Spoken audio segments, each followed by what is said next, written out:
Episode number 104. Joe, run to the rooms, and tell Mrs. King that I can't come. On the way, get these things. I'll put them down, they'll be needed, and I must go prepared for nursing. Hospital stores are not always good. Beth, go and ask Mr. Lawrence for a couple of bottles of old wine. I'm not too proud to beg for father. He shall have the best of everything. Amy, tell Hannah to get down the black trunk, and Meg, come and help me find my things, for I'm half bewildered. Writing, thinking, and directing all at once might well bewilder the poor lady, and Meg begged her to sit quietly in her room for a little while, and let them work. Everyone scattered like leaves before a gust of wind, and the quiet, happy household was broken up as suddenly as if the paper had been an evil spell. Mr. Lawrence came hurrying back with Beth, bringing every comfort the kind old gentleman could think of for the invalid, and friendliest promises of protection for the girls during the mother's absence, which comforted her very much. There was nothing he didn't offer, from his own dressing gown to himself as escort. But the last was impossible. Mrs. March would not hear of the old gentleman's undertaking the long journey, yet an expression of relief was visible when he spoke of it, for anxiety ill-fits one for traveling. He saw the look, knit his heavy eyebrows, rubbed his hands, and marched abruptly away, saying he'd be back directly.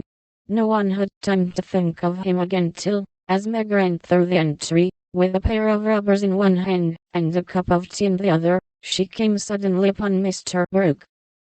"I'm very sorry to hear of this, Miss March," he said, in the kind, quiet tone which sounded very pleasantly to her perturbed spirit. "I came to offer myself as escort to your mother. Mr. Lawrence has commissions for me in Washington, and it will give me real satisfaction to be of service to her there." Down dropped the rubbers, and the tea was very near following, as Meg put out her hand, with a face so full of gratitude that Mr. Brooke would have felt repaid for much greater sacrifice than the trifling one of time and comfort which he was about to take. "How kind you all are. Mother will accept, I'm sure, and it will be such a relief to know that she has someone to take care of her. Thank you very, very much." Meg spoke earnestly, and forgot herself entirely till something in the brown eyes looking down at her made her remember the cooling tea, and lead the way into the parlor, saying she would call her mother. Everything was arranged by the time Laurie returned with a note from Aunt March, enclosing the desired sum, and a few lines repeating what she had often said before, that she had always told them it was absurd for March to go into the army, always predicted that no good would come of it, and she hoped they would take her advice the next time. Mrs. March put the note in the fire, the money in her purse, and went on with her preparations, with her lips folded tightly in a way which Joe would have understood if she had been there. The short afternoon wore away. All other errands were done, and Meg and her mother busy at some necessary needlework, while Beth and Amy got tea, and Hannah finished her ironing with what she called a slap and a bang. But still Joe did not come.